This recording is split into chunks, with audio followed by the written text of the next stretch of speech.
Muy buenos días o buenas tardes a todos, dependiendo dónde se encuentren. Les damos la bienvenida al primer iPicky Lab. Hoy tenemos el gusto de presentar este webinar que tratará sobre este interesante tema del metaverso y la propiedad intelectual, propiedad industrial. Soy Alfonso Rivera, coordinador de actividades en la comunidad andina del proyecto iPicky América Latina. Antes de dar paso a la presentación de los expositores, tengo el gusto de presentarles a Carlos Azorín, quien es el jefe del proyecto iPicky América Latina y está basado en la Ciudad de México. Buenos días, Carlos. ¿Podrías, por favor, comentar un poco a los asistentes esta mañana o tarde qué es iPicky América Latina y qué son los iPicky Labs? Bueno, gracias Alfonso y buenos días a los compañeros de América Latina. Veo muchísimas caras conocidas y buenas tardes a los compañeros desde Europa, hay mucha gente conectada de Alicante también. Brevemente, respecto a iPicky y a los iPicky Labs. iPicky América Latina es un proyecto de cooperación internacional en el campo de la propiedad intelectual, dirigido por la Comisión Europea e implementado por la Oficina Europea de Propiedad Intelectual, EUIPO. El principal objetivo es fortalecer la cooperación entre la Unión Europea y América Latina en el campo de la protección y la observancia de la propiedad intelectual, abordando conjuntamente retos y desafíos para promover las relaciones comerciales entre ambas partes. Les dejaremos en el chat el link a nuestra web para que puedan leer más información y estamos a su disposición siempre. Respecto a tu pregunta, Alfonso, de qué es una iPicky Lab, comentar brevemente que es un programa piloto muy interesante que hemos incluido como parte de nuestras actividades durante este año.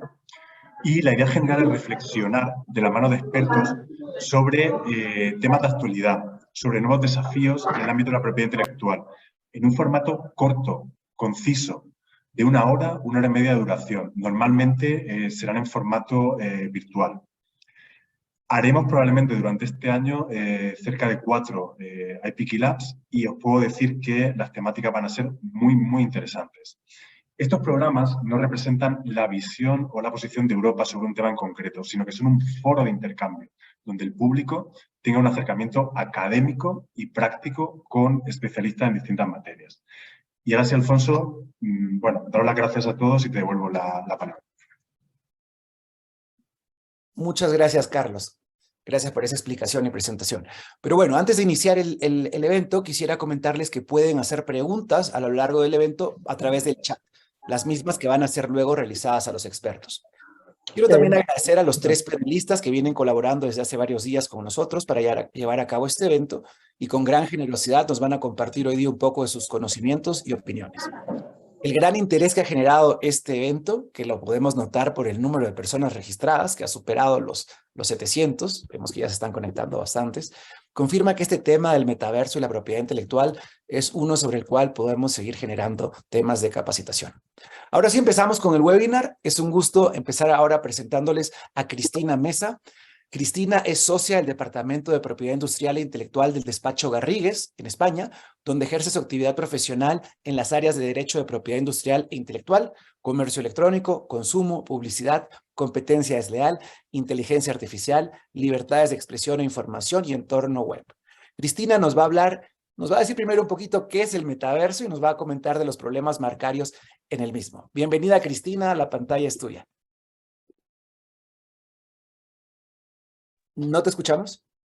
¿No? Ahora sí. Esto siempre pasa. Sí. Bienvenida. Hay que empezar siempre con un problema técnico, si no, no funciona bien. Pero bueno, nada, aprovechar, Alfonso, darte las gracias por la invitación y a todo el equipo de iPicky y también a mis compañeros ponentes que vendrán detrás de mí. Es todo un placer estar con vosotros y compartir estos minutitos con vosotros. Y bueno, estoy muy contenta también por la participación, ¿no? Por ver que es un tema que no me interesa solo a mí.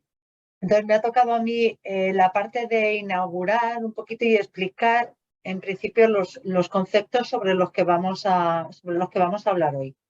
Y además estaba mencionando Alfonso el más importante, ¿no? El primero de ellos quizás es empezar por ver qué es el metaverso, porque es cierto que últimamente os notamos que hablamos mucho de él, pero no siempre contamos, no siempre, o por lo menos he detectado que no todo el mundo tiene el mismo entendimiento de qué es el metaverso, ¿no?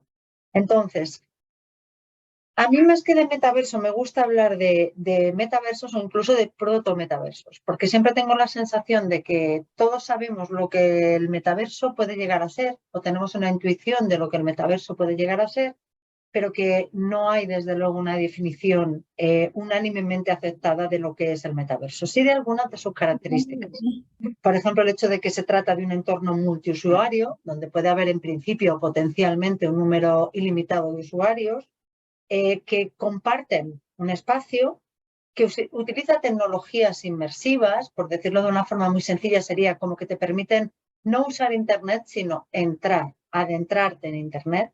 Y lo hace gracias a tecnologías como la realidad aumentada, la realidad virtual, la realidad mixta, y que además es persistente. Esta es una de sus características, porque claro, el tema está en que aunque tú salgas del metaverso, lo que está pasando en el metaverso continúa, ¿no? O sea, la vida, por decirlo de alguna forma, en este universo paralelo continúa. Por eso os comentaba que quizá lo suyo es empezar aclarando este concepto y, por supuesto, si luego queréis comentamos en las preguntas si disentís, pero lo que decía, todavía no he encontrado una definición que me sea satisfactoria sobre qué es el metaverso.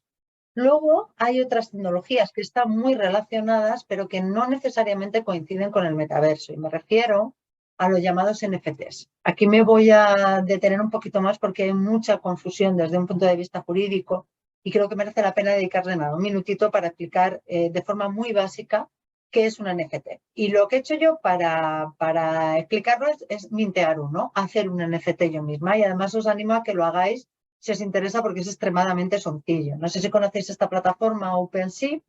Básicamente es una plataforma de compra y venta de NFTs. Como Amazon con productos, pues aquí con NFTs. Como veis, el dibujo de la niña con coletas que tenéis a la izquierda es mío. Es un dibujo digital. Lo único que hice es utilizar esta plataforma para acuñarlo, o como por utilizar el término inglés, mintearlo, y lo que tengo es un archivo, y aquí viene lo curioso, en los 90 se hablaba de que una de las buenas cosas de digitalizar activos es que los hacías prácticamente infinitos. O sea, todos pensamos, por ejemplo, una vez que convertimos una canción en un MP3, obtener una réplica perfecta es muy sencillo. Los dos archivos son iguales, se escuchan igual, con la misma perfección y prácticamente a coste marginal cero. O sea, es muy barato replicar la información una vez que está digitalizada. Entonces se hablaba incluso de era de la abundancia. Y sin embargo, la tecnología blockchain y los NFTs y la criptografía en particular vienen a hacer justo lo contrario. Lo que por naturaleza es infinito y abundante, como es un archivo digital, lo convierten en algo único. ¿Cómo hacen esto? Pues, por ejemplo, vamos a mi dibujo. Yo podría haber enviado a cada uno de vosotros una copia que sería a vuestros ojos totalmente indistinguible una de la otra. Pero puedo convertir este dibujo en algo único mediante criptografía. Básicamente lo que se hace es, se utiliza un programa de ordenador que cifra este archivo, le asigna, lo hashea, por utilizar la palabra técnica, y le da una combinación muy larga de números y cifras que lo convierte en único. De la misma forma que si todos tenéis en casa, pensad en un modelo de smartphone, por fuera son todos iguales, pero cada uno tiene su código email, ¿no? Que es lo que hace que ese sea el vuestro. Pues lo mismo pasaría con esta imagen. Entonces, desde un punto de vista jurídico es muy importante distinguir que se trata de dos cosas distintas. A la derecha, como veis, está el dibujito que he puesto en NFT. Esto es el certificado, el código hash, lo que se grabaría en la cadena de bloques, ¿vale? En la blockchain. Sin embargo, la imagen dibujada, esto sería rarísimo, no se almacena en la blockchain. Se puede almacenar en un servidor propio, se puede almacenar en un servidor de un tercero, en la nube, o se puede almacenar en lo que llamamos redes IPFS, que son redes distribuidas y que, por lo tanto, como están distribuidas, dan mucha seguridad. Pero para lo que ahora nos importa, lo importante es ver que son dos cosas distintas, pero que están unidas, porque el NFT obviamente solo tiene sentido en tanto y cuanto certifica mi dibujo. Y lo que hace ese dibujo especial es que a su vez tiene en el otro lado ese código cifrado que autentifica mi dibujo, ¿no? Aclarado este punto, y me gusta empezar el caso Meta Birkin con esta escena de la entrada de la serie The Good Fight, que no sé si seguís, yo es que me declaro muy fan. Además me hace gracia porque en la entrada salía este bolso de Hermès, el Birkin, que tiene un precio muy elevado, explotando, ¿no? Pues esto es lo que ha hecho esta sentencia en el tema jurídico con los NFT, ¿no? Que lo ha puesto todo patas arriba. Yo no sé si con mucho sentido, pero sí que es cierto que desde un punto de vista mediático ha sido muy, muy relevante. ¿Y por qué ha sido relevante? Pues porque es el primer caso que tiene que ver precisamente con tecnologías Web3 y en concreto con los NFTs que os acabo de explicar. Os cuento un poquito para los que no lo conozcáis qué pasó con este caso. En la parte superior de la pantalla vais a ver una representación del activo digital, un bien descargable, creado por el artista californiano Mason Rothschild. Se trataba de un diseño que parece, representa el mítico bolso Birkin de la casa Hermès y si veis tiene dentro dibujado un feto, ¿no? O sea, fue una creación artística que se vendió, se acuñó como NFT y salió al mercado como Baby Birkin. Esta pieza, además, como estáis viendo, se vendió nada más y nada menos que por $47.000. Y eso que no estaba autorizado en modo alguno por Birkin. Es decir, era la pieza del artista, pero no había ni ninguna licencia ni ninguna autorización por parte de la casa Hermès. ¿Qué pasa? Pues que, bueno, a ver, si vendes una pieza que probablemente, una pieza de este tipo por $47.000, pues es muy tentador decir, ¿y por qué no voy a hacer más? Supongo que esa fue la tentación de Mason Rothschild y decidió lanzar la segunda serie, que es la que estáis viendo abajo. Ya no hablamos de un trabajo único, sino de una colección seriada de cientos de NFTs que él llamó o denominó colección MetaBirkin. Pues bueno, esta segunda parte ya Hermès, como titular de la marca Birkin, que además es un modelo de lujo basado en la escasez, esta oferta masiva de NFTs basados en su marca, pues ya no le hizo mucha gracia. Entonces aquí sí decidió demandar al autor por infracción bancaria, competencia desleal y una serie de acciones, todas dentro del ámbito de la propiedad intelectual. Claro, este caso desde entonces lleva ocupando muchas páginas por lo que os decía, porque es el primer caso que tiene que ver con un uso marcario no autorizado en entornos web 3. Pero la verdad, y aquí no soy nada escéptica yo con la tecnología, todo lo contrario, me gusta mucho, pero la verdad es que desde un punto de vista jurídico el caso no es tan complejo. Es un caso muy bonito porque es una larga batalla en el mundo de la propiedad intelectual que tiene que ver con el conflicto que hay entre el titular de la marca, que en este caso es Hermès, titular de la marca Birkin, y el artista que quiere utilizar esa marca en sus creaciones. ¿Por qué? Pues porque las marcas, su función básica, si estáis en estas sesiones porque os interesa la propiedad intelectual, como sabéis, es identificar el origen del fabricante, esta es la función básica, pero especialmente las marcas renombradas adquieren incluso lo que llamamos una función cultural, es decir, significan algo, significan el lujo o ciertos valores que van adheridos a esos productos o a esas marcas, ¿no?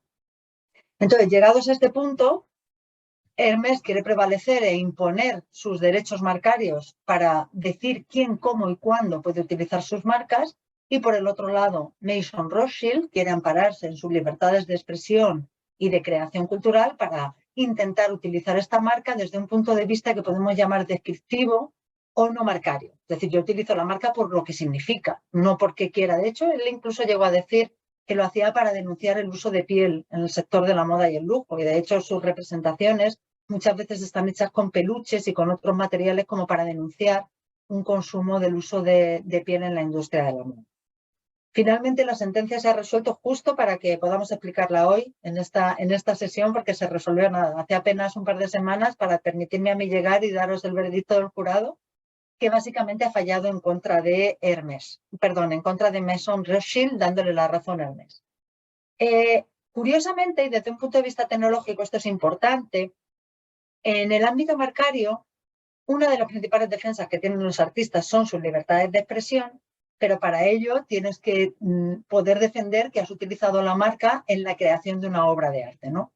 Y precisamente porque Hermès no quería que se utilizase este test, llegó a defender que no estábamos hablando aquí de una obra de arte, sino de un NFT, que es otra cosa, que es un archivo informático, que por lo tanto no se le deberían o no se podrían aplicar las excepciones que se aplican a las obras artísticas.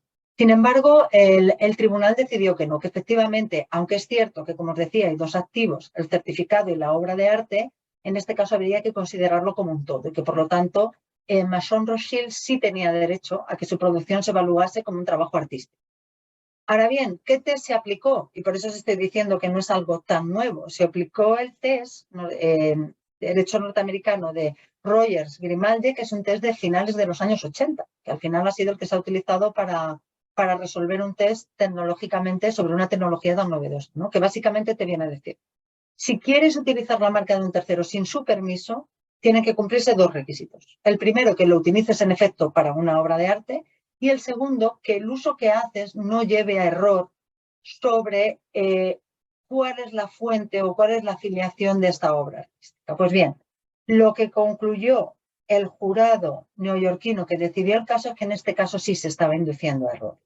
Y para ello, para mí fue relevante, si os leéis las sentencias, es muy interesante. Además, ya sabéis que los procedimientos en Estados Unidos son públicos, con lo cual se pueden ver los escritos, se puede ver la prueba que se aportó y eso siempre desde un punto de vista de aprendizaje es muy positivo. Es cierto que Hermès consiguió introducir prueba de revistas especializadas en moda y en lujo que verdaderamente pensaban que era Hermès la que se había introducido en el mundo de los NFTs. Y había titulares como Hermès de la mano de Mason Rothschild lanza una colección de NFTs, con lo cual sí que había una confusión en el sector sobre quién era la marca detrás de estos NFTs. Yo creo que esta parte fue muy importante. Ya desde un punto de vista de aprendizaje, a mí si me preguntáis qué hubiese pasado si hace solo el Baby Birkin, es decir, si se hubiese limitado al Baby Birkin 1, pues probablemente hubiesen prevalecido sus libertades de expresión. El problema está cuando lanzas toda una colección entera amparándote en una supuesta libertad de creación artística. Aquí ya era más difícil defender que estábamos ante una obra de arte. De hecho,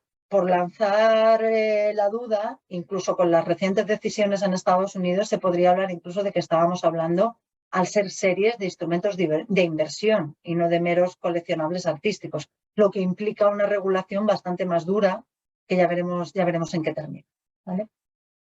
Dicho esto, es importante tener en cuenta que cuando Hermès demandó a Rothschild, todavía no tenía registrada la marca Birkin para la comercialización de este tipo de activos digitales descargables. O sea, se amparó en sus marcas tradicionales. No tenía una marca específica para la venta, para el diseño, la acuñación, la distribución, la venta de NFTs. Se pudo servir, digamos, de su renombre. No se cuestionó que estaba protegido.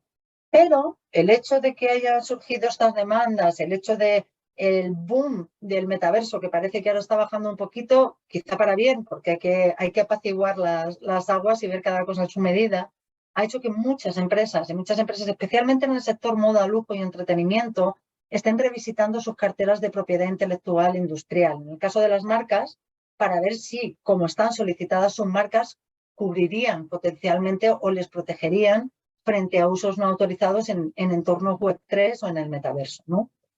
¿Y esto por qué? Pues porque aplica, como bien sabéis, el derecho de especialidad. Yo cuando registro una marca la registro para algo en concreto. En el caso de Hermès, por ejemplo, lo registraría, aparte de otras muchas, en la clase 18, que incluye productos de cuero, de viaje, artículos dentro de la producción de Hermès. Pero como os digo, Hermès no la tenía registrada en la clase 9, que tiene que ver con programas de software y bienes digitales descargables, porque no es, en principio, o no era su ámbito de actividad, ¿no? Por eso, a la luz del principio de especialidad, como os digo, muchas marcas empezaron a solicitar el registro de sus productos y servicios, de sus marcas, como NFTs. Y precisamente por el boom de solicitudes se ha modificado incluso la clasificación de NIZA, que como sabéis es la clasificación que nos ayuda a determinar las clases en las que estamos registrando nuestros productos y servicios. La decisión que se tomó es que los NFTs y bienes descargables en entorno web 3 se tienen que registrar dentro de la clase 9 y que además se tiene que especificar para qué queremos el NFT. O sea, no se puede utilizar de forma genérica NFT, porque si no, imaginaros qué monopolio tan amplio. NFT puede ser cualquier cosa. NFT simplemente es una forma de certificar un activo. Por lo tanto, las pautas que nos está dando la UIPO en la Unión Europea para registrar marcas y protegerlas en el ámbito de los NFTs es que tenemos que acudir a la clase 9 cuando se trata de productos descargables, 35, 41, 42 para modelos de software as a service, pero que además tenemos que especificar en concreto para qué.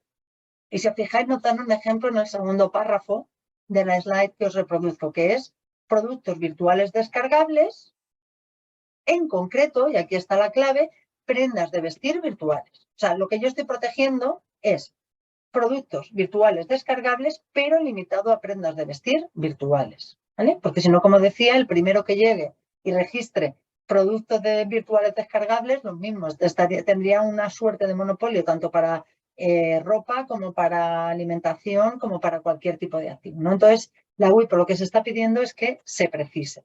Y verdaderamente hacía falta la guía porque os aseguro que hay decenas, por no decir centenares de rechazos de marcas que han solicitado mal este tipo de activos. Y de hecho la UIPO está haciendo una labor verdaderamente didáctica para los solicitantes, explicarles cómo lo tienen que solicitar. Este es solo un ejemplo de la marca japonesa de cosméticas Shiseido, donde veis están registrando o intentando solicitar la protección de la marca Shiseido en las clases 9 y 35. Como veis, en la clase 9, al final en negrita se refieren de forma genérica a tokens no fungibles. Y en la clase 35 a servicios de venta online para este tipo de bienes virtuales y coleccionables digitales, pero no dicen en relación con qué. O sea, se están refiriendo al tipo de comercio, pero no a qué se está comerciando en ese tipo de comercio. Y por lo tanto, la WIPO, como os digo, de forma ciertamente didáctica, les está diciendo lo que tienen que hacer. Nos tienes que decir qué tipo de productos, como veis en los 2 guiones, a qué tipo de productos específicamente te estás refiriendo y qué es lo que vas a autentificar mediante un NFT, que pueden ser, como digo, desde ropa hasta cosméticos virtuales, hasta cromos de fútbol. Cualquier cosa que os imaginéis, pero hay que especificar. Lo bueno es que en este tipo de rechazos provisionales todavía estamos a tiempo de subsanar, corregir y poder seguir adelante con nuestra solicitud de marca, ¿vale? En Estados Unidos, los tiros han ido por otro lado. De hecho, han tomado una postura, cuando menos curiosa, ante una solicitud de marca no autorizada de las marcas, varias marcas de lujo, pero entre ellas Gucci, para precisamente NFTs, activos descargables por ciudadanos que no tenían nada que ver con la empresa Gucci.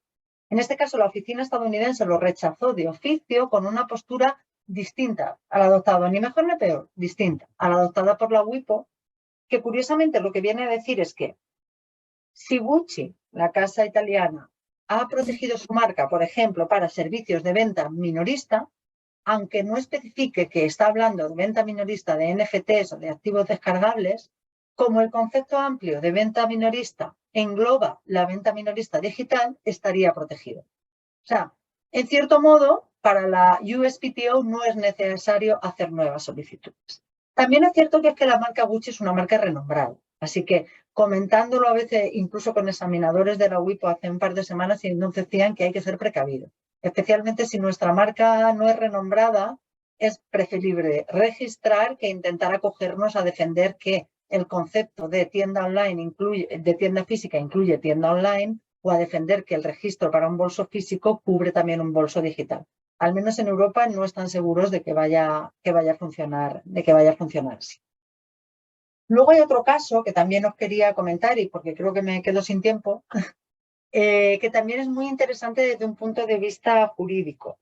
Tiene que ver también con NFTs, pero en este caso, a diferencia de lo que pasaba con Maison Rothschild, en este caso lo que se está comercializando son NFTs de zapatillas de la marca Nike originales. O sea, aquí lo curioso desde un punto de vista marcario es que no sé si conocéis la plataforma Stocks, que se dedica al trading de zapatillas de deporte, pero son zapatillas de deporte originales. Lo que pasa es que para la compraventa de estas zapatillas de deporte lo que decidieron es emitir una serie de certificados que iban unidos, unos NFTs, a cada par de zapatillas. Entonces, por ejemplo, si yo quiero comerciar y revender estas zapatillas, lo que hago es que utilizo el token no fungible para pasarlo de un comprador a un vendedor y así sucesivamente. Pero a lo mejor las zapatillas no se están moviendo de sitio. A lo mejor se van revalorizando, pero siguen dentro de los almacenes de StockX. Entonces a Nike no le hizo gracia, porque de hecho Nike está muy activa en el mercado de los NFTs y lo quiere hacer ella. Entonces, claro, tienen una demanda interpuesta en Estados Unidos por este motivo, diciendo que este mercado secundario, que una cosa es que tú puedas vender zapatillas originales de Nike, a lo que no le ponen ningún impedimento, porque como digo, obviamente son zapatillas originales y por lo tanto aplica el principio de agotamiento del derecho de marca, y otra cosa bien distinta es que al albur o por el hecho de estar vendiendo estas zapatillas, te permitamos que también hagas tokens no fungibles de las zapatillas. Este caso jurídicamente sí va a tener más relevancia, porque aquí hablamos de un mercado nuevo, no hablamos simplemente de un viejo conflicto de agotamiento, sino si la posibilidad de vender zapatillas, si el hecho de que yo venda zapatillas Nike originales me da también derecho a emitir NFTs que certifiquen estas zapatillas. Esto es lo que se está discutiendo, pero aquí lamentablemente no puedo dar la solución porque todavía sigue la demanda en curso, ¿no? Probablemente acabe, esto es mojarme mucho, pero probablemente acabe ganando Nike, pero también porque sí es verdad, todavía no está acreditado, porque además han introducido una nueva petición en la demanda diciendo que han detectado además algunos modelos falsos.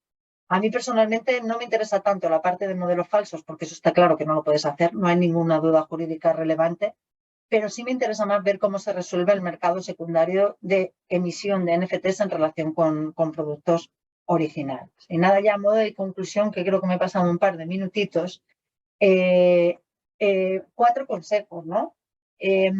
No perder la calma, porque es verdad que, sobre todo en oficinas, hubo verdaderamente una avalancha de solicitudes para proteger en ámbitos relacionados con el metaverso y la Web3, pero sí llevar a cabo un análisis estratégico de cuáles son nuestros activos digitales, es decir, qué vamos a hacer, verdaderamente vamos a entrar, porque claro, metaverso, como digo, son muchas cosas, no tiene que ser un meta específico, puede ser, por ejemplo, me planteo hacer bienes digitales para una plataforma como Roblox, pues entonces sí, me voy a tener que plantear registrar y solicitar marcas para entornos digitales descargables.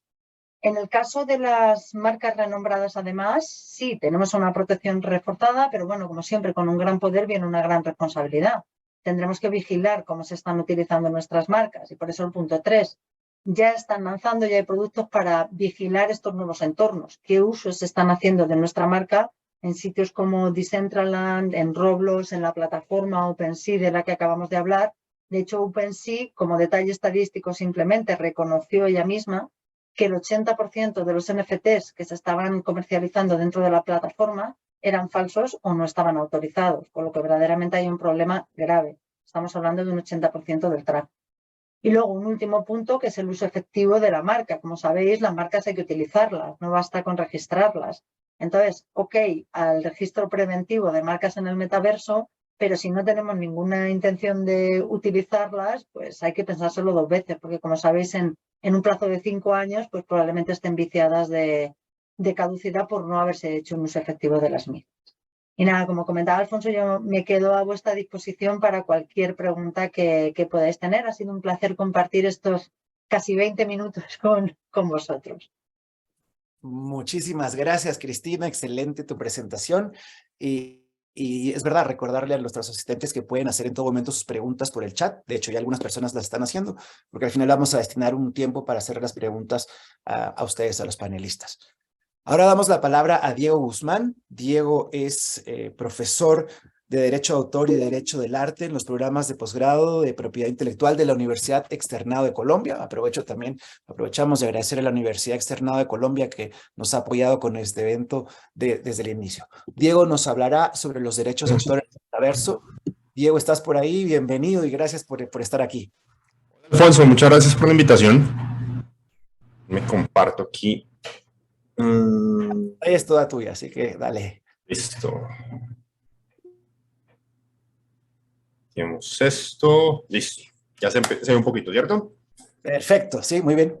Listo. Bueno, entonces, el tema es derecho de autor en el metaverso. Digamos que aunque esto contrasta un poco con lo que acabamos de ver en la exposición anterior, tiene mucho en común, porque precisamente ese caso de los MetaBirkin, la defensa a la larga era decir que estos bolsos eran una obra protegida por el derecho de autor. Hay algo que pasaba en pues al tratarse una obra de arte, hay algo que pasó en ese caso que me llamó la atención, y fue que un testigo que había llevado el autor para el caso era un crítico de Andy Warhol. Entonces recuerden que Andy Warhol es muy conocido por unas pinturas de las latas de sopa Campbell. Entonces, lo que alegaba este crítico de arte era que era una situación parecida, donde él estaba utilizando unas marcas, unos diseños dentro del metaverso, del mismo modo que Andy Warhol los convertía en unas pinturas que exhibían en un museo, en una galería. Entonces, de ahí es donde vemos una gran conexión entre el régimen marcario con el derecho de autor dentro de todo el concepto del metaverso. Ahora, a diferencia de lo que nos decía Cristina, yo sí tengo una posición, yo sí creo que sí hay una definición un poquito más clara de lo que es el metaverso. Microsoft nos dice que es un espacio digital que almacena representaciones digitales de personas. Ahora, tal vez la definición puede ser un poquito más amplia, porque no es solo la representación digital de las personas, sino también de cosas. Ahora, partiendo del concepto de persona, el hecho de que sea una representación digital de las personas lo diferencia de todos los otros archivos digitales, y es que en principio las personas somos únicas, somos irrepetibles, no hay dos de nosotros, y la idea del metaverso es que al ingresar a él, las personas también sean únicas. No hay dos Diego Guzmán en dos escenarios diferentes del metaverso. Diego Guzmán solamente puede ser uno y sus interacciones son limitadas a las que haga yo. Cuando lo pasamos a las cosas, el propósito es que las cosas sean iguales. Nos decía, esto fue parte de lo que nos explicaba ahorita Cristina, y era que antes, en los 90, se hablaba que el contenido digital tenía la posibilidad de ser reproducido indefinidamente. Cuando entramos a este concepto de metaverso, y ahora vamos a hablar un poquito de la tecnología que lo permite, lo que se busca es romper esto, que ya el contenido no sea ese contenido que no se puede reproducir, perdón, que ese contenido reproducible ilimitadamente, sino que sea un contenido que nosotros podemos identificar como algo único. Entonces, lo primero, hay que diferenciar el metaverso de la realidad virtual. La realidad virtual, o los mundos virtuales, como los videojuegos, donde ahora ya cada vez que uno entra a un videojuego, uno realmente lo que está es tratando de entrar a internet e interactuar con otros participantes. En lo que diferencia al metaverso de estos mundos tradicionales de realidad virtual es que en el metaverso, el metaverso está montado sobre una estructura de blockchain. El blockchain tiene una serie de características que nos permite precisamente mantener en esa base de datos que es el blockchain, especificar qué objeto es único, qué persona es única, para que no haya dos personas realizando los mismos actos de comercio y que esto de pronto genere una multiplicidad de contenido. Bueno, digamos que acá me voy a saltar un poquito la presentación de lo que es la tecnología blockchain, pero sí me quiero enfocar en esto. Entonces, uno de los grandes logros que trajo la economía blockchain, la tecnología del blockchain, fue la creación de los NFTs para recrear el concepto de la escasez en los archivos digitales. Un NFT es una representación, casi que un título de propiedad, un certificado de autenticidad sobre un archivo digital. Es lo que nos permite decir, de estas 100 reproducciones que hay de este archivo digital, esta reproducción en particular es la única reproducción que consideramos la auténtica. Lo convierte en la diferencia entre tener el David de Miguel Ángel o tener una foto del David de Miguel Ángel. Básicamente es como la forma que lo podemos interpretar. Ahora, ¿cómo comienza a trabajar el derecho de autor este tema? Lo primero es el concepto de titularidad. Partamos de una pregunta inicial y es, ¿quién es el dueño del metaverso? ¿De dónde sale el metaverso? Y es porque cuando pensamos en metaverso, por temas, siento que más publicitarios que otra cosa, la mayoría de las personas lo asocia con el metaverso de Meta, que antes era Facebook, con ese discurso de Mark Zuckerberg cuando presentó la nueva marca Meta, explicando qué iba a ser el metaverso que ellos están creando. Pero este metaverso no es único. Microsoft está creando su propio metaverso a partir de la plataforma Teams, que quienes han tenido que utilizarlo para temas como clases virtuales saben que es la herramienta más horrible que ha creado el ser humano, pero es lo que utilizamos. Aún así, Teams es una de esas plataformas o Microsoft es una de esas empresas que tiene los más grandes desarrollos del metaverso. Entonces, en esto le ha ido ganando la batalla a otras empresas. Pero hay una incluso anterior que es Fortnite, que ellos realmente, no sé si tal vez no era lo que están intentando, pero lo que ellos han desarrollado es una especie de metaverso. ¿Por qué les hablo de estos 3 metaversos? Y solo se los refiero a modo de ejemplo. Porque estas son 3 empresas diferentes que están creando su propio metaverso alojado en blockchains diferentes, y estos blockchains diferentes no son interoperables. Entonces, ¿de dónde viene la discusión sobre la titularidad? Cuando yo creo una obra amparada por el derecho de autor en uno de estos metaversos, ¿soy titular de los derechos de autor sobre esa obra? ¿Puedo llevarme esa obra de un metaverso al otro? Y ahí es la primera discusión, porque yo recuerdo hace unos años cuando la gente todavía utilizaba Facebook no solo para comprar cosas, sino como una red social.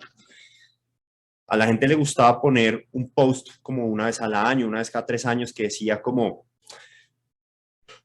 declaro expresamente que todo mi contenido y fotografías me pertenecen a mí y nunca se lo he transferido a Facebook en virtud del Estatuto de Roma y no sé qué pasajes de la Biblia.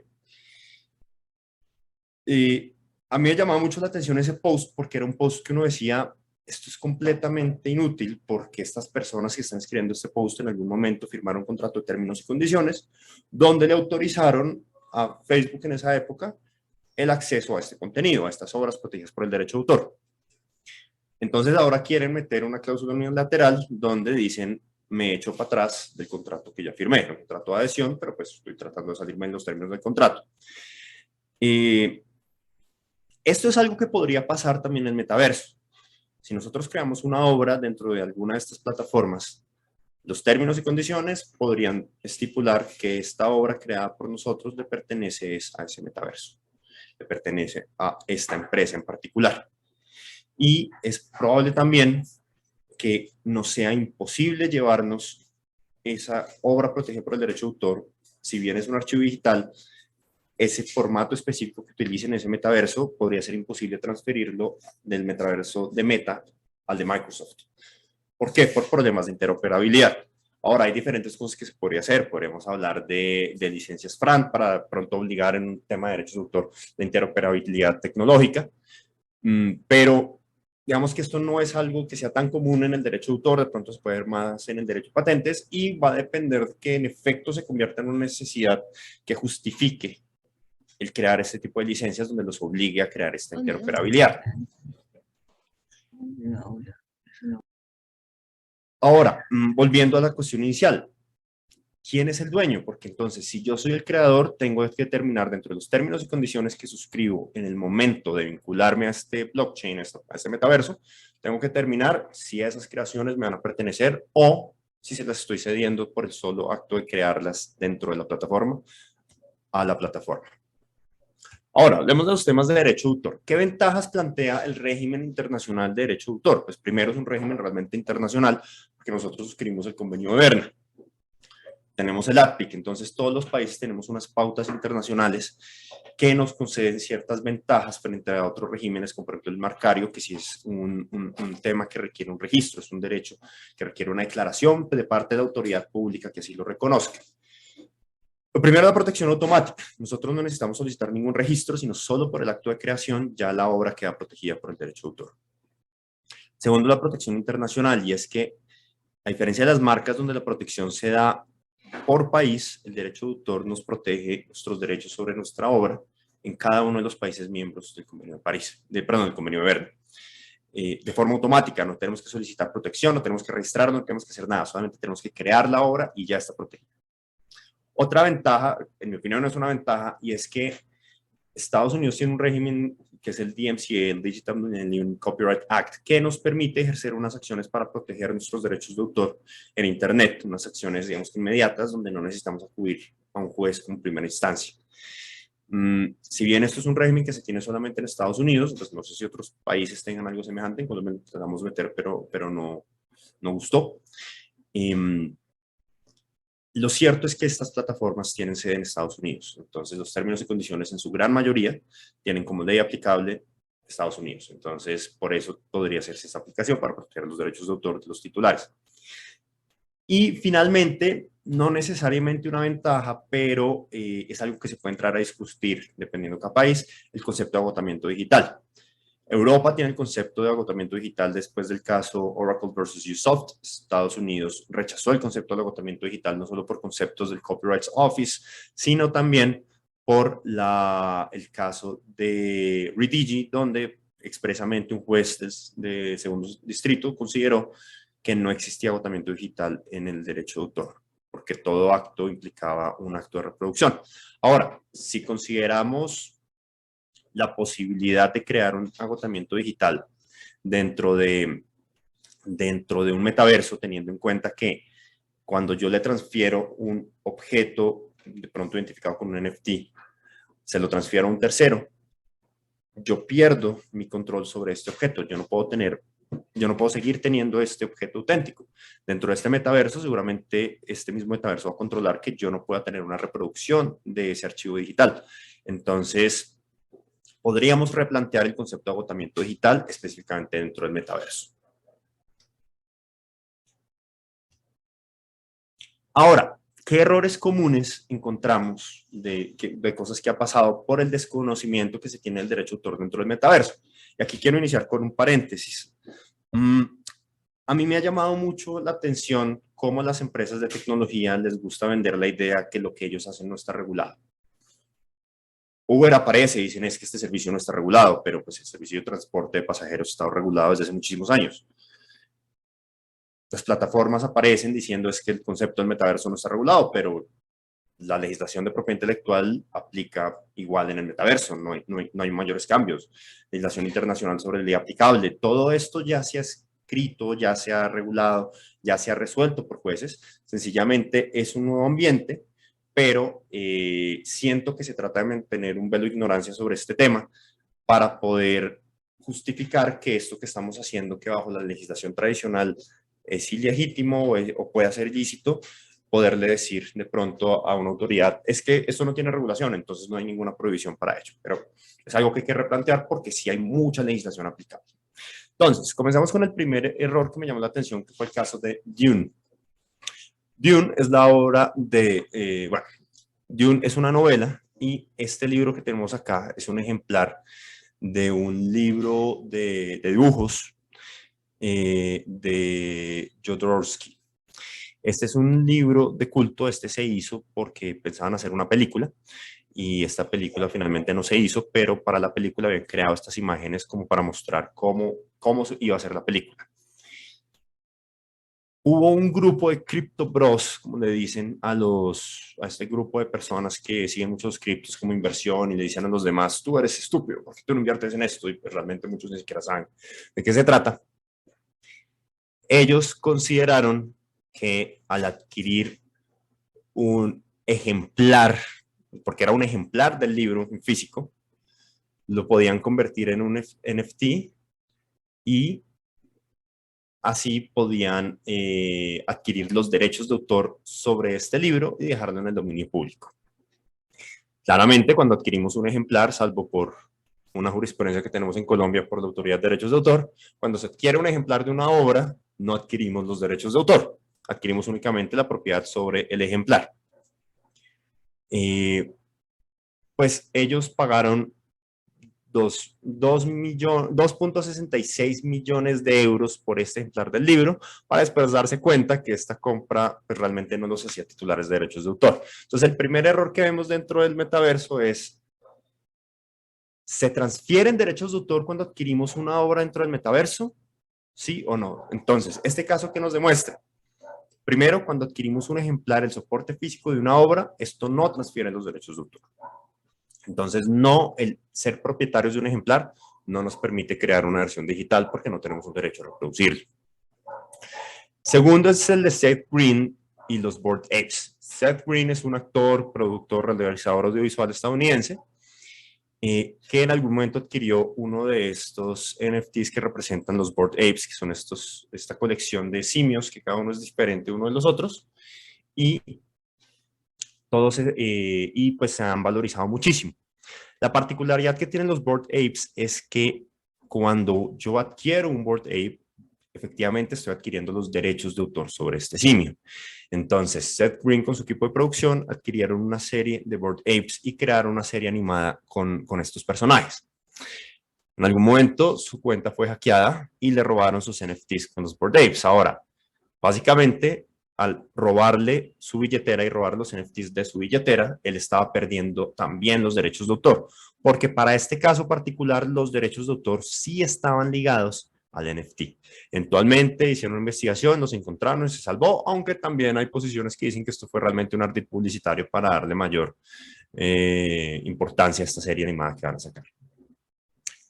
El tercer caso que les quiero mostrar fue de una obra de Banksy.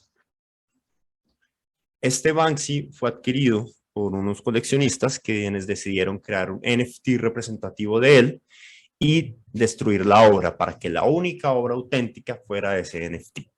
Y entonces aquí comienzan varias discusiones y es, ¿podemos destruir una obra auténtica? Pues la respuesta es que no, porque esto viola el derecho de integridad, salvo que el artista considere que esto es algo que sí se permite porque no afecta ni el decoro de la obra ni su reputación como artista.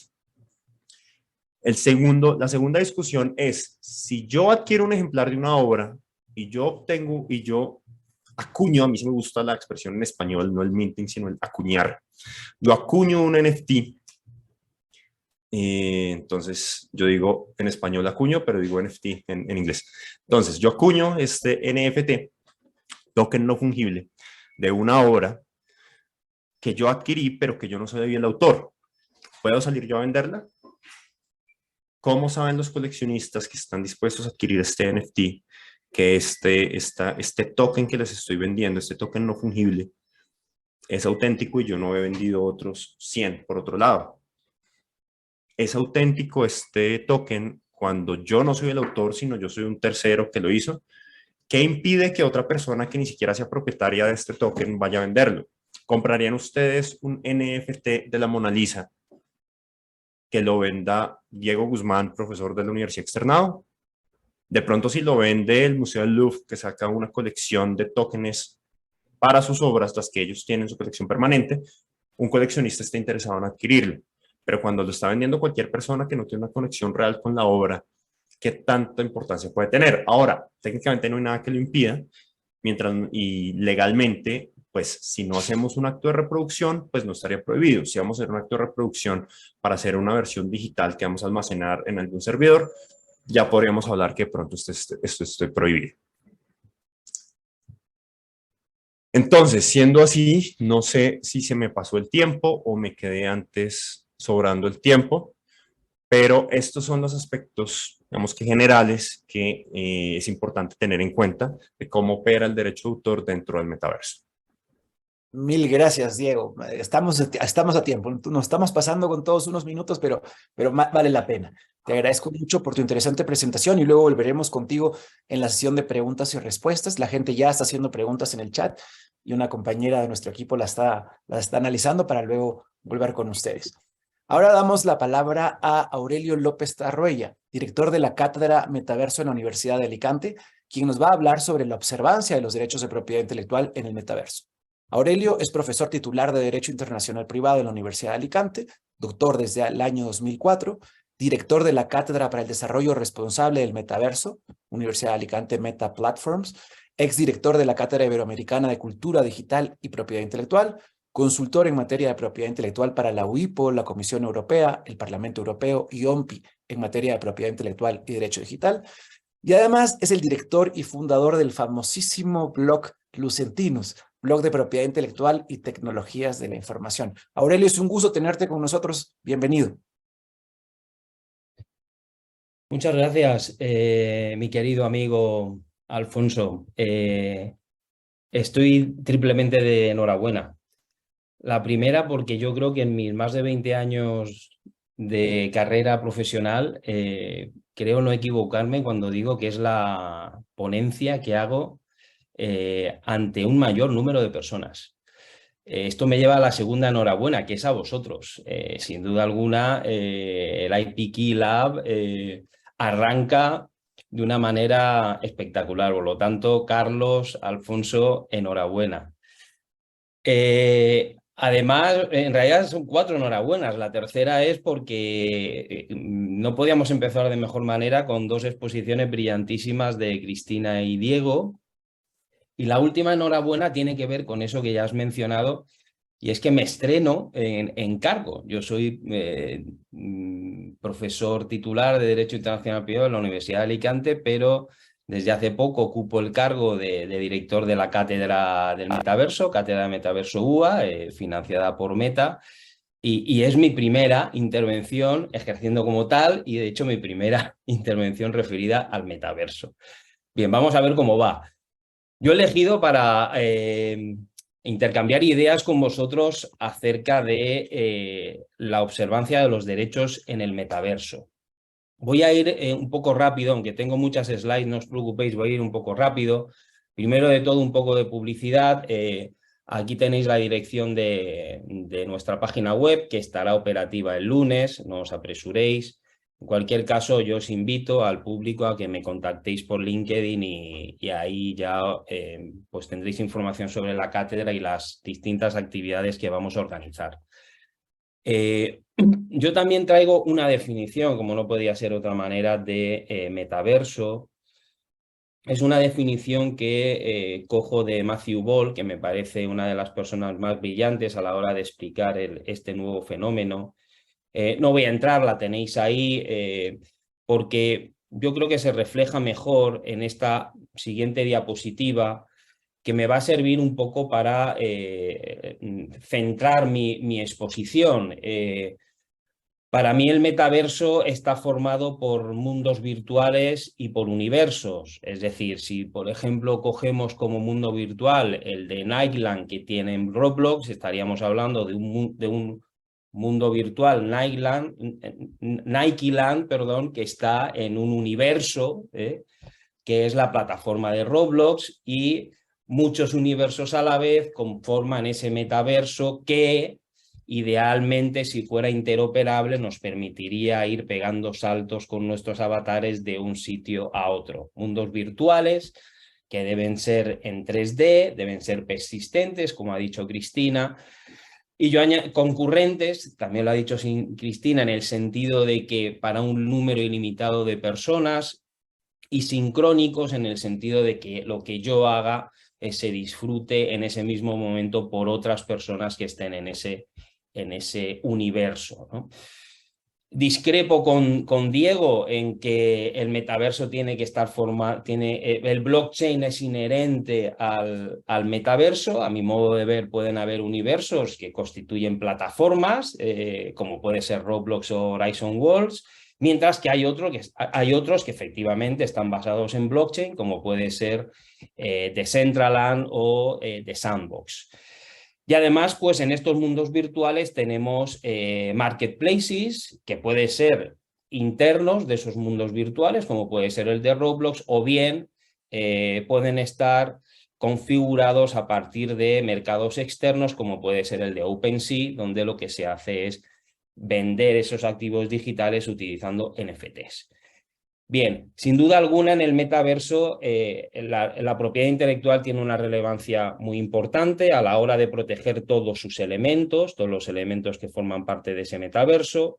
A mi modo de ver, tiene una gran relevancia las marcas, los diseños y los derechos de autor. No voy a incidir porque con las presentaciones de Diego y Cristina esto ha quedado atestiguado, pero sí que voy a incidir en que no solo es una cuestión de reconocer esos derechos de propiedad intelectual, sino también de poner los medios para garantizar la observancia de esos derechos. Tenemos que acordarnos aunque hay algunos que no habían nacido todavía en el público, cuando se adopta AdPIC, la relevancia que tiene por las obligaciones que implican para los estados de establecer una serie de acciones en sus sistemas internos para garantizar ese respeto de los derechos. Y también hay que recordar que la Unión Europea sigue sigue invirtiendo mucho esfuerzo en tratados de libre comercio, negociaciones bilaterales para conseguir que en otros países se garanticen esta observancia. Bien, a mi modo de ver, en el metaverso nos vamos a encontrar con problemas para llevar a cabo, para poder poner en marcha, para poder reclamar esos derechos, para poder exigir la observancia de los derechos, porque se produce lo que yo llamaría una disociación entre los mundos virtuales y las jurisdicciones soberanas, las jurisdicciones de los estados. Dicho de otro modo, y está representado aquí, en los mundos virtuales las personas van a actuar, van a llevar a cabo actividades, tanto de ocio como comerciales, en mundos que no conocen de frontera. Y sin embargo, los organismos que van a tener que aplicar la ley, o sea, la legislación que se va a aplicar en esos metaversos y sobre todo en esos protometaversos de los que ha hablado Cristina, son estados que están regidos por límites territoriales para aplicar el derecho. Además, debemos de ser conscientes que en el mundo de la propiedad intelectual se da especialmente, por cuanto los derechos de propiedad intelectual son territoriales. Los estados los conceden para su territorio, con la excepción de la Unión Europea, que los concede para todo el territorio de la Unión Europea, pero están basados en el principio de territorialidad. Bien, siendo así las cosas, ¿cómo se puede garantizar esta observancia de los derechos en el metaverso? ¿Cómo conseguimos regular el metaverso si hay esta disociación entre mundos virtuales y jurisdicciones estatales? Bien, para muchos esto es the same old wine in new bottles, es decir, es mismo que lo que ocurre en Internet, pero llevado al metaverso. Y yo en principio podría estar de acuerdo con ellos.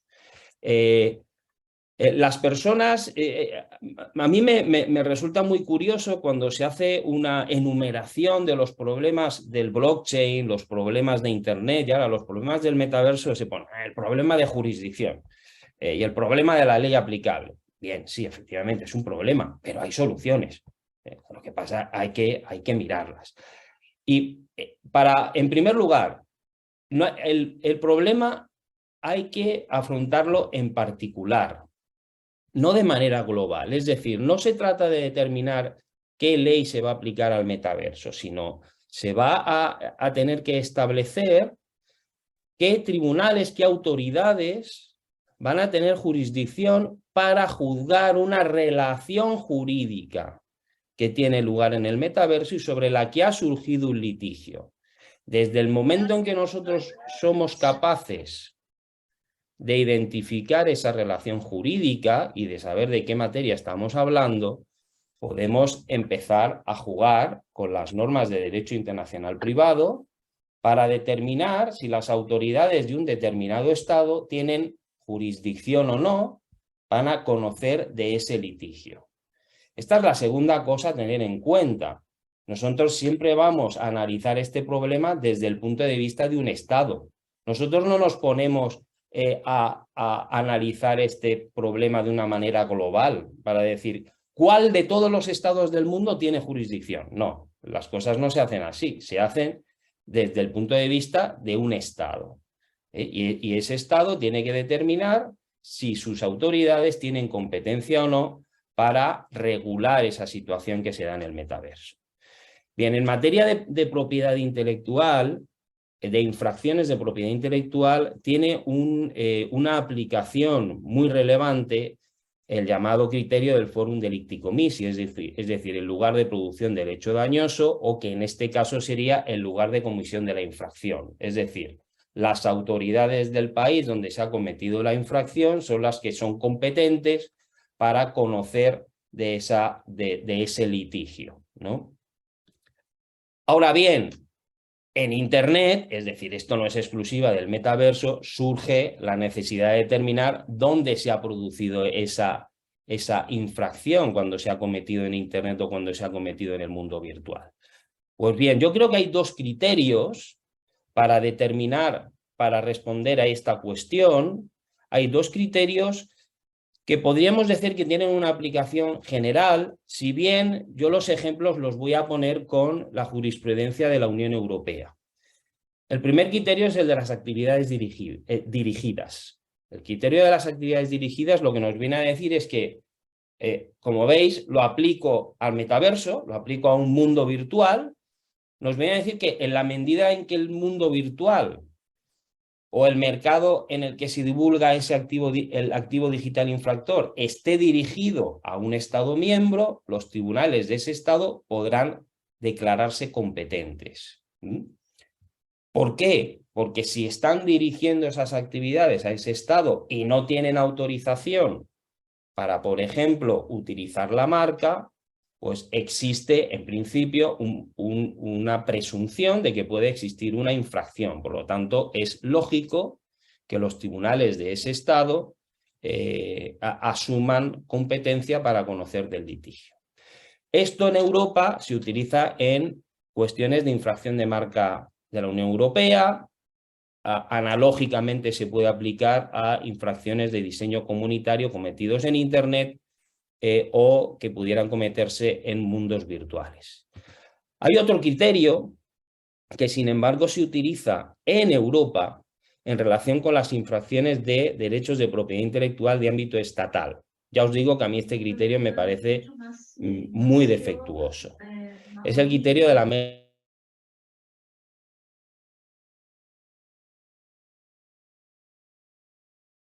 Aurelio, hemos Reactivo perdido audio. Ya está, Sí, ya te escuchamos. reactivo audio. Es que me ha salido un letrerito ahí, digo, coño. Ahora te Muy digo, bien. Muy bien, este criterio de mera accesibilidad, que también lo sostiene, como digo, el Tribunal de Justicia, pero para derechos de propiedad intelectual de ámbito estatal, lo que nos viene a decir es que en la medida en que ese activo digital sea accesible desde ordenadores o dispositivos localizados en un estado, los tribunales de ese estado serán competentes. Véase la diferencia. El de las actividades dirigidas, hay que demostrar que el infractor quería dirigir esas actividades a ese estado, cosa que se puede demostrar pues si quiere vender, de acuerdo con el idioma que utilice, de acuerdo con la moneda que utilice.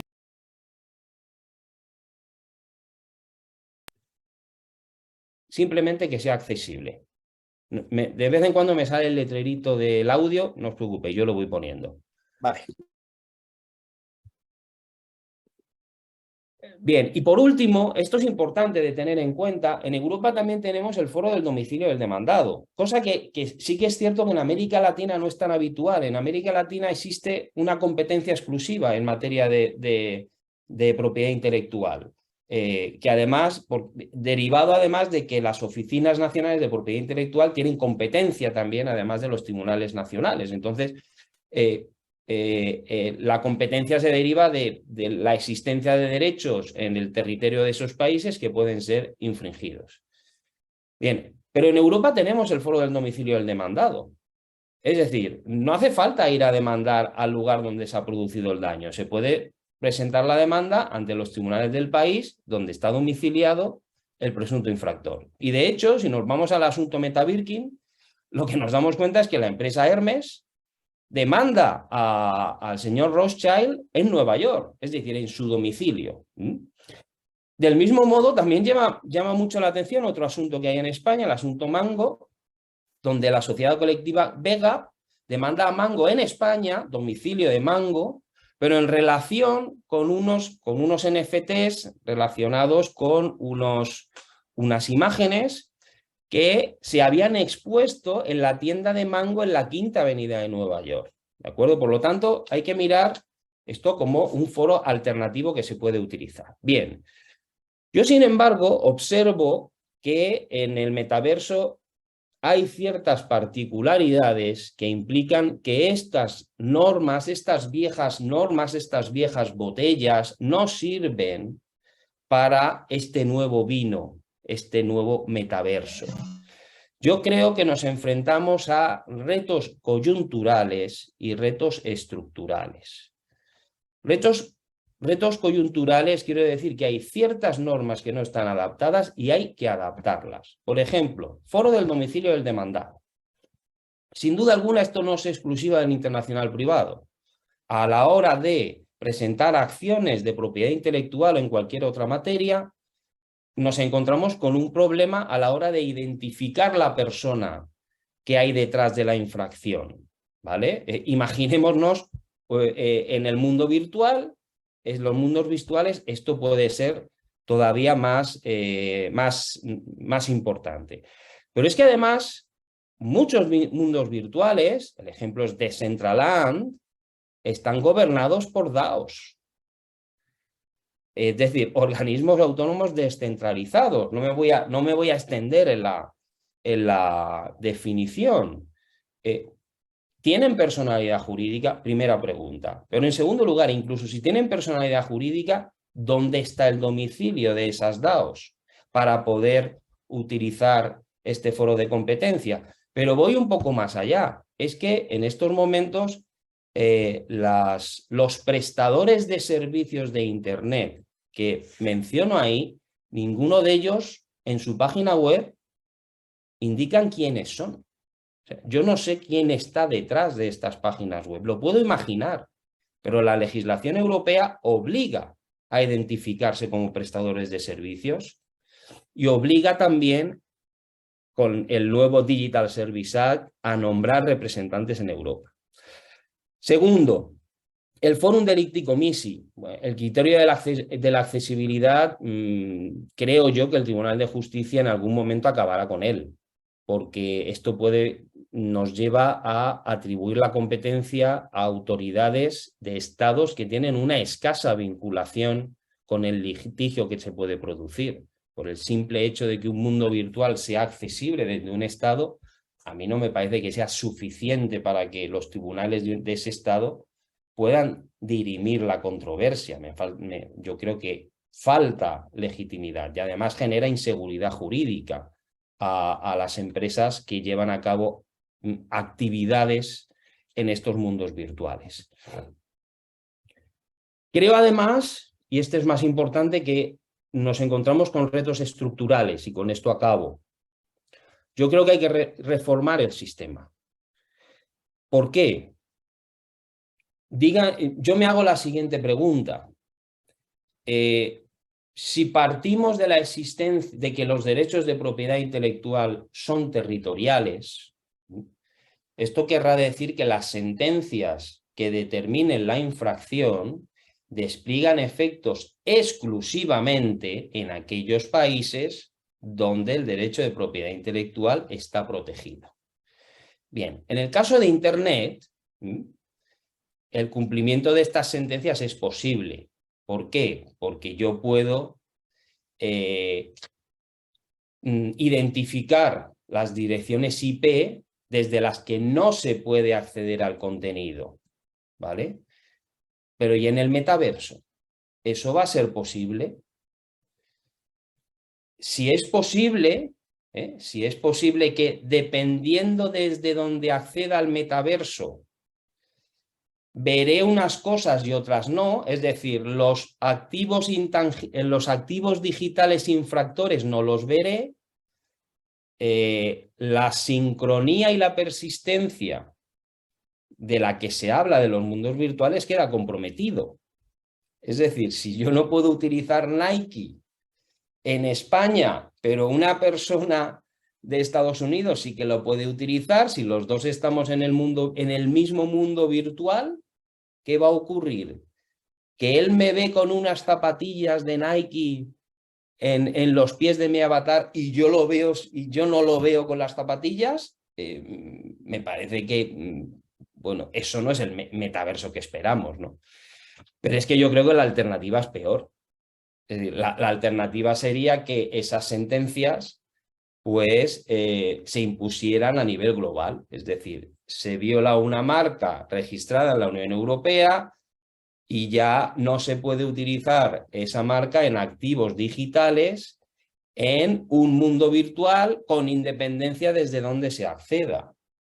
Bueno, aquí yo encuentro primero problemas de legitimidad. A ver, ¿cómo un tribunal de un Estado miembro de la Unión Europea puede decidir que esa marca no se vea desde otros países? Segundo, conflictos de jurisdicción. Igual que un tribunal de la Unión Europea puede decir que esa marca no se puede utilizar, la empresa puede acudir a los tribunales de un tercer estado y pedir que declare la inexistencia de infracción y de que sí que se puede utilizar esa marca o ese derecho de propiedad intelectual. Genera mucha inseguridad jurídica porque una empresa que quiere divulgar sus activos digitales en mundo virtual, al final tendría que ver si se infringe ese activo digital en cualquier país del mundo para estar seguro que lo puede divulgar en ese mundo digital. Yo creo que todo esto genera obstáculos para el desarrollo del metaverso, o al final lo que va a hacer es que el metaverso tenga unas características muy particulares. Creo por ello que hay que promocionar la autorregulación supervisada por los estados, que de hecho no es que lo crea yo, es que en mi opinión también lo cree la Unión Europea. Estamos asistiendo a lo que yo llamo un nuevo modelo regulatorio del entorno digital en la Unión Europea, del que forman parte todo eso que llamamos las leyes digitales.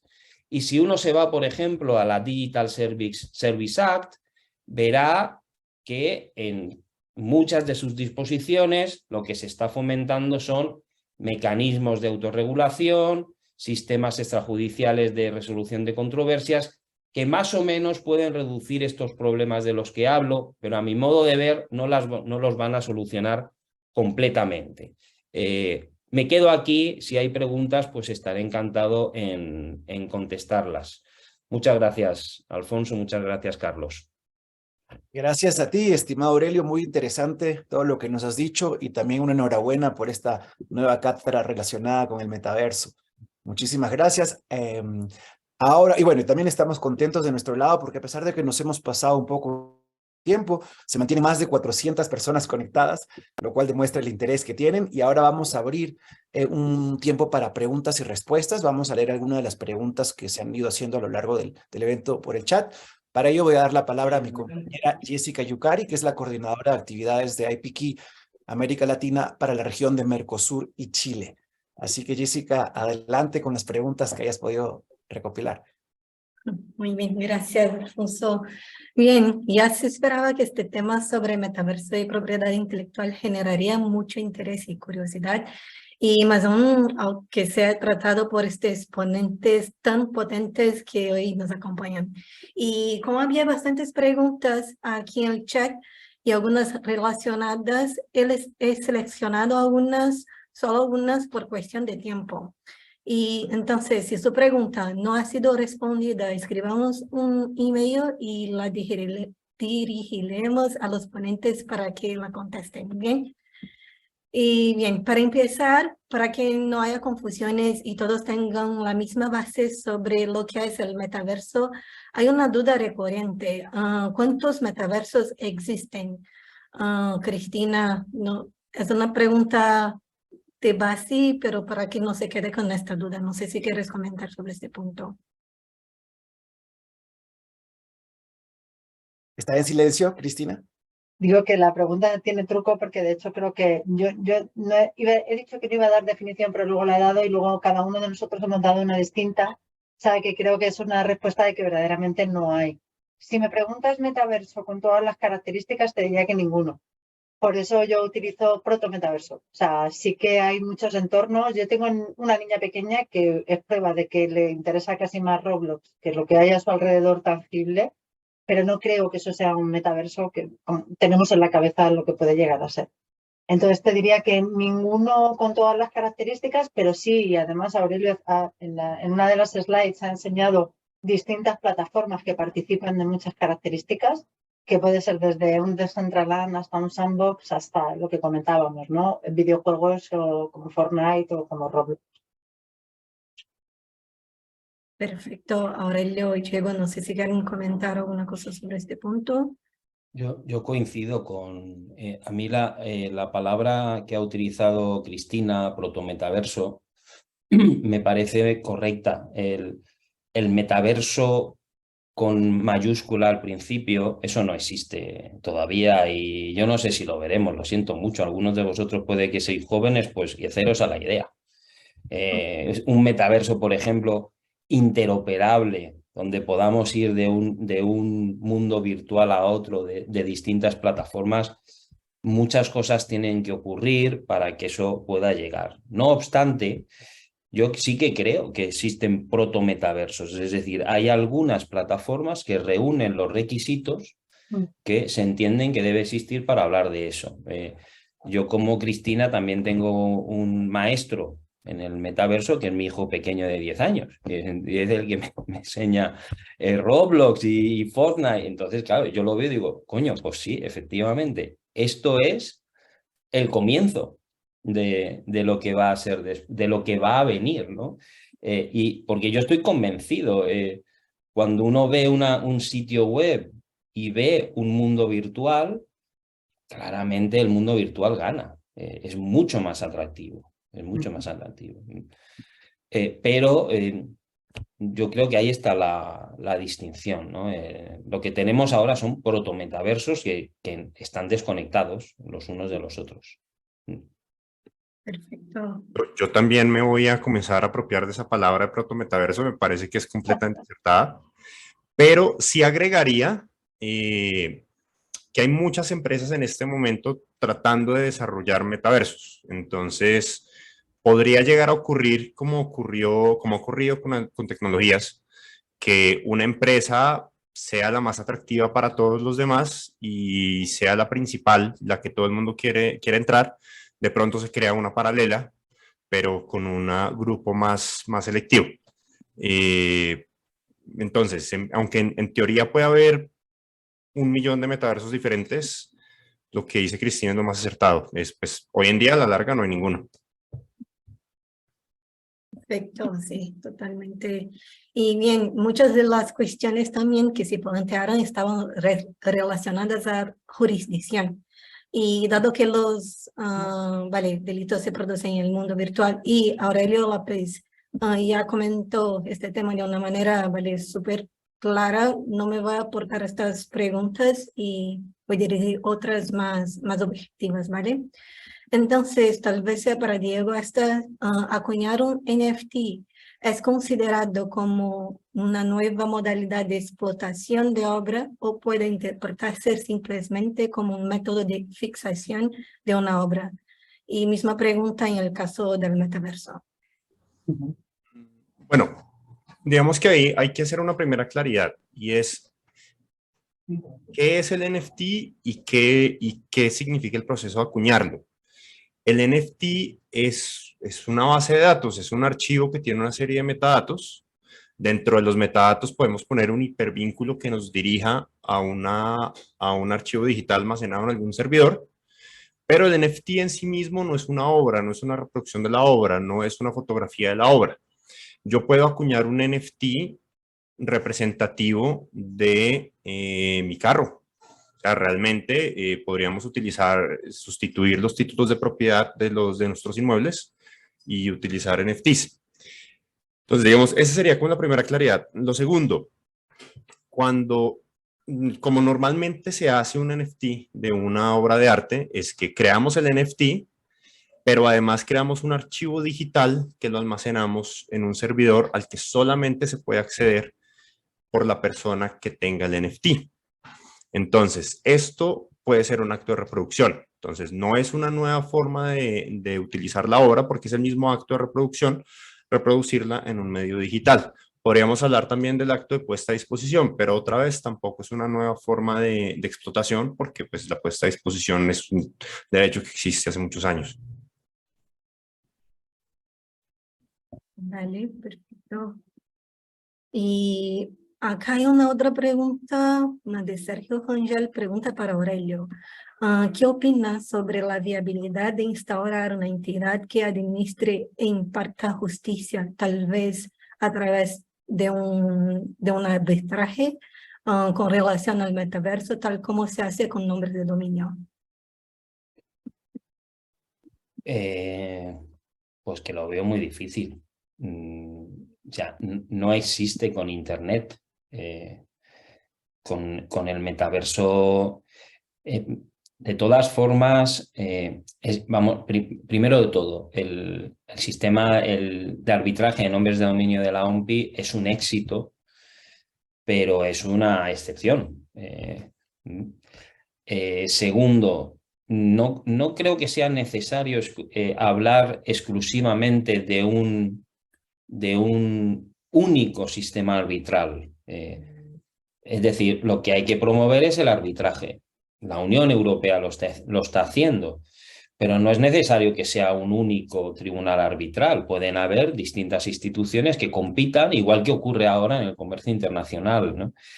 De todas formas, ese escenario es cierto que valdría para litigios entre empresas y litigios considerables. Cuando se trata de particulares, muchas veces esto puede ocurrir, deben utilizarse otros mecanismos. Ha comentado Diego antes la DMCA. En Estados Unidos, desde hace mucho tiempo, los procedimientos de notificación y retirada venían obligados por la legislación y eso se ha transferido además a través de tratados de libre comercio a América Latina. Bueno, en Europa, por sorprendente que parezca, eso no era una obligación para los prestadores de servicios. Muchos lo tenían, pero no era una obligación. Ahora sí que lo es con la Digital Service Act. Y para mí eso es un mecanismo alternativo también de resolución de controversias, que es mucho más rápido que acudir a los tribunales. Cristina puede decirlo, ¿no? En los despachos de abogados lo primero que se mira es si se puede acudir a esos mecanismos antes que tener que ir a tribunales. Por lo tanto, yo creo no hay que pensar en un único tribunal arbitral, sino en pensar en introducir mecanismos alternativos de resolución de controversias. Eso sí que puede funcionar. Sí, totalmente.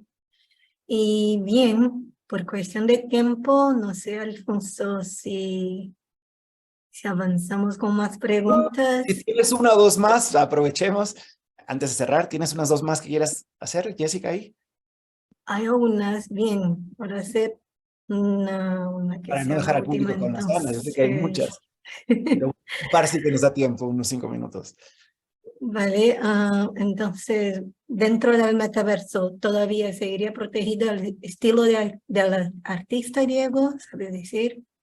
Sí, que esta protección varía por país. Algunos tienen excepciones, limitaciones, pero en el metaverso, ¿qué jurisdicción tendría? Quizás la nacionalidad del artista. Creo que aquí la pregunta va un poco más para Aurelio que para Sí, mí, pero No, pues es para sí. ti, es para ti. ¿no? O la contestamos juntos. A Digamos, medias. ¿qué ocurre? Digamos, la protección del estilo del artista es un tema que a mí me parece muy, muy interesante porque es algo que genera alguna controversia.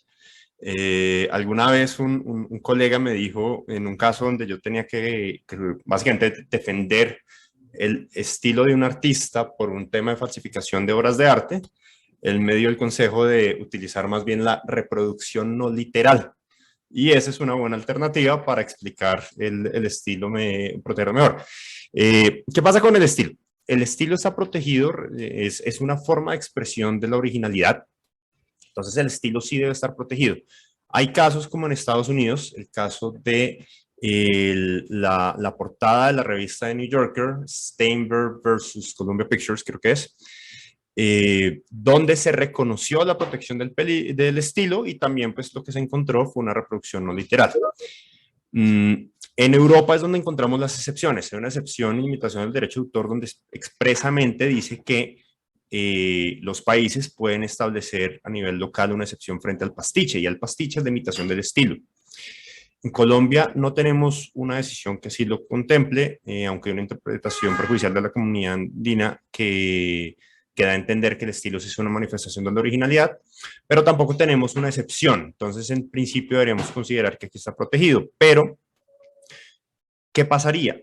Si el caso se presenta de la infracción en Estados Unidos, con una legislación aplicable de Estados Unidos, sí estaría protegido el estilo, entonces sí podemos hablar de un caso de infracción. Piensen en tal vez no necesariamente aplicado al metaverso, pero sí lo que está ocurriendo ahorita con los casos de inteligencia artificial, que ese machine learning es alimentado de todas las obras de un artista específico para producir una obra nueva que sea del estilo de ese mismo artista. En Estados Unidos eso podría ser interpretado como un acto infractor. Mientras que en Europa, existiendo la excepción al pastiche, no sería un acto infractor. Considero que en países como la comunidad andina, donde no tenemos excepción, también debería ser considerado un acto infractor, a menos que se legisle la excepción. Ahora, teniendo en cuenta que hay países donde es infracción y hay países donde no es infracción, ya le paso la pelota a Aurelio para que nos vuelva a hablar de la legislación aplicable en esos casos. Me la has dejado muy bien, porque en realidad la norma de conflicto está basada en el principio de territorialidad. ¿Y qué viene a decir esa norma de conflicto? Pues que se aplica la ley del país para el que solicitas la protección. Bien, pero yo llevo 20 años, no la estudio ya la materia, sino que la sigo, porque siempre es lo mismo. Ahí no avanzamos nada. Y yo al final he llegado a la conclusión de que si bien las normas de conflicto están destinadas a aportar seguridad jurídica, en esta materia es imposible aportar seguridad jurídica. ¿Por qué? Porque al final la ley del país para el que se solicita la protección va a depender de dónde te planteen la demanda. Y tú eso no lo puedes saber de antemano. Entonces, como ha dicho Diego, si se trata de protección del estilo, si a mí me demandan en Estados Unidos, yo sabré que el estilo está protegido. Si es en Europa, pues el estilo no estaba protegido, pero como de antemano no sé dónde me van a demandar, pues no lo puedo saber. No hay seguridad jurídica, lo cual esto es buenísimo desde el otro punto de vista, del demandante. Ya les doy a ustedes para los abogados. Y claro, es que estamos en Internet. Entonces, la posibilidad de hacer lo que nosotros llamamos forum shopping es enorme en el mundo digital. Y en el metaverso, pues pasará un poquito similar. Genial. Muy claro, muy claro. Creo, Jessica, ¿estás de acuerdo conmigo? Ya no les queremos robar más tiempo, simplemente agradecerles a los 3 panelistas. Muchísimas gracias, Cristina, Aurelio, Diego. Sabemos de sus agendas complicadas, pero se han dado un gran espacio para colaborar. Y miren, los comentarios que estamos recibiendo y felicitaciones por todas las vías, por sus ponencias, son sobrecogedoras. Muchas gracias a ustedes. También al público, Muchas que gracias. nos hemos pasado el tiempo. Se mantienen más de 400 personas conectadas. Eso demuestra el interés que tienen todos en las charlas que han dado ustedes hoy día. Y pedirle al público, por favor, al momento de desconectarse, les va a aparecer una encuesta de satisfacción. Nos va a ayudar muchísimo, nos serviría muchísimo que puedan llenarla para tomar en consideración para nuevos eventos. Y bueno, agradecerle al público nuevamente por su asistencia y a todo el equipo de IPKey América Latina que ha trabajado para llevar esta tarde el evento en línea. Muchas gracias a todos y que tengan un buen resto de día. Adiós, muchas gracias y enhorabuena por el evento. Enhorabuena. Muchas gracias. Muchas gracias a todos y a todas. Chao. Muchas gracias.